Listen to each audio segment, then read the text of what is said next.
Intip uniknya pos pelayanan Nataru, Disneyland, Polres Jombang yang ramah anak dan gratis kopi. Suasana berbeda tampak di salah satu pos polisi di jantung kota Jombang menjelang perayaan Natal dan Tahun Baru 2026. Pos pelayanan yang berada di jantung kota dekat stasiun Jombang itu disulap dengan nuansa Disneyland, menghadirkan atmosfer ceria sekaligus ramah bagi masyarakat, khususnya anak-anak. Inovasi tersebut merupakan bagian dari kesiapan Polres Jombang dalam mengamankan momen libur akhir tahun.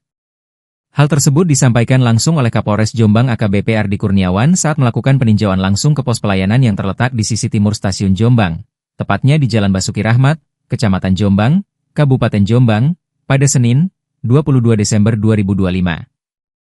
Dalam operasi Natal dan Tahun Baru 2026 kali ini, Polres Jombang menyiapkan 1 pos pelayanan dan 5 pos pengamanan yang tersebar di sejumlah titik strategis.